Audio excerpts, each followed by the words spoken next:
bukan hanya supaya kita mempelajari, tetapi mempelajari dengan maksud supaya kita berjumpa dengan maksud Tuhan. Terlalu banyak janji Tuhan. Bahkan dari Kejadian sampai Wahyu, ini adalah janji Tuhan. Jadi sebenarnya tidak ada alasan untuk tidak membaca Alkitab. Kadang-kadang heran ya, mahasiswa ada program baca Alkitab pun nggak baca juga ya. Iya. Tanpa ada program, membaca Alkitab itu adalah sebuah kerinduan besar. Sesuai dengan ayat yang kita baca. Mari kita membaca bersama-sama di dalam Mazmur pasal 1 ayat 1 ayat 2 ya. Mazmur pasal 1 ayat 2. Kita sudah mempelajari ayat 1 bagian yang lalu, tapi nggak apa-apa kita baca ayat 1 dan 2 karena ayat 2 adalah rangkaian dari ayat 1. Oke. Baik. Bersama-sama 2, 3. Berbahagialah orang yang tidak berjalan dalam nasihat orang fasik, yang tidak berdiri dalam orang berdosa, dan yang tidak duduk dalam kumpulan orang curang. Ayat 2. Tetapi yang kesukaannya ialah Taurat Tuhan, dan yang merenungkan Taurat itu siang dan malam. Amin. Saudara-saudara, kita akan belajar topik merenungkan Taurat itu siang dan malam. Ayat 1 kita sudah mempelajari berbahagialah orang. Siapa yang berbahagia? Orang yang tidak. Menarik, pemazmur memberikan gramatikal yang bagus sekali, ya, yang tidak berjalan, yang tidak berdiri, dan yang tidak duduk. Kenapa tidak duduk lebih dahulu, tapi duduk belakangan? Saudara-saudara sedang duduk. Jarang sekali atau mungkin hampir tidak ada orang belajar sambil berdiri. Harusnya duduk. Makan juga harusnya nggak boleh berdiri, apalagi jalan. Makan yang baik adalah duduk. Bercakap-cakap yang baik dalam keadaan duduk. Belajar yang baik dalam keadaan duduk. Membaca kitab yang baik dalam keadaan duduk. Itu menarik. Ya, tapi kita loncat di ayat yang kedua. Yang merenungkan Taurat itu siang dan malam. Saudara-saudara, kata merenungkan, apa saudara tangkap dari yang merenungkan? Dan kadang pengkhotbah berkata begini, saudara, mari kita merenungkan firman Tuhan.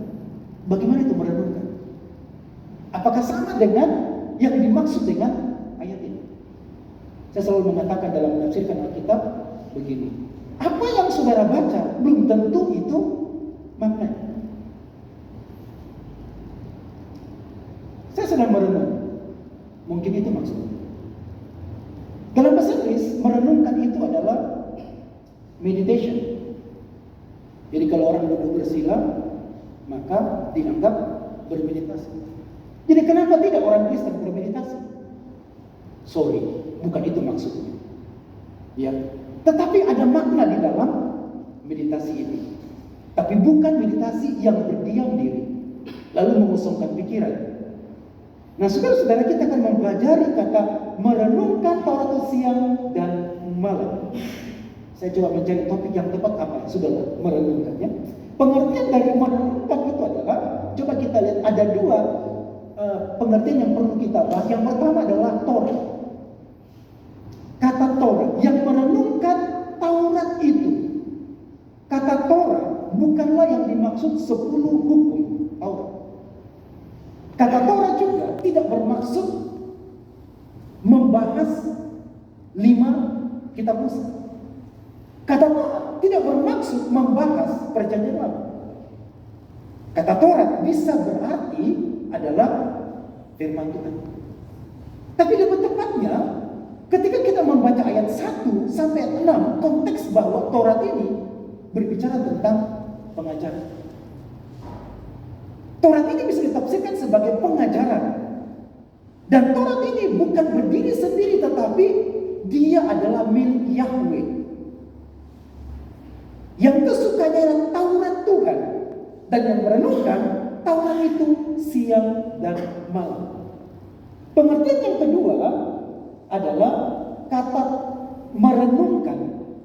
Dalam bahasa Ibrani itu adalah yeke. Merenungkan dalam bahasa Ibrani yeke yang berarti adalah dari kata haga yang pertama bergumam. Bergumam. Suara tidak terdengar. Yang kedua, jadi bergumam atau dalam nada rendah, rhythm and undertone. Saudara tidak mendengar apa yang saya katakan. Itu bergumam. Kata merenungkan Yahweh juga bisa berarti membaca dengan tenang atau lembut. Lebih tinggi sedikit mungkin. Membaca tenang dan lembut. Ayo koreksi sekarang, yang baca kitab kencang karena harus selesai 4 pasal. Itu bukan merenungkan, apalagi sambil ngantuk-ngantuk dan pakai musik. Bukan itu maksudnya. Tenang, lembut. Ini juga bisa berarti mendaraskan atau mengaji. Jadi merenungkan bisa juga berarti ketika Yehye itu artinya sedang mengaji dengan membaca tenang, lembut, intonasinya diatur. Dan katanya menurut penelitian itu membuat sehat dengan membaca Alkitab dengan teratur, pernapasan bagus, gitu. Ya, jadi mungkin meditasi yang bagus begitu lah ya. Berbahagialah orang yang merenungkan antara itu siang dan malam. Yang kesukanya ialah Taurat Tuhan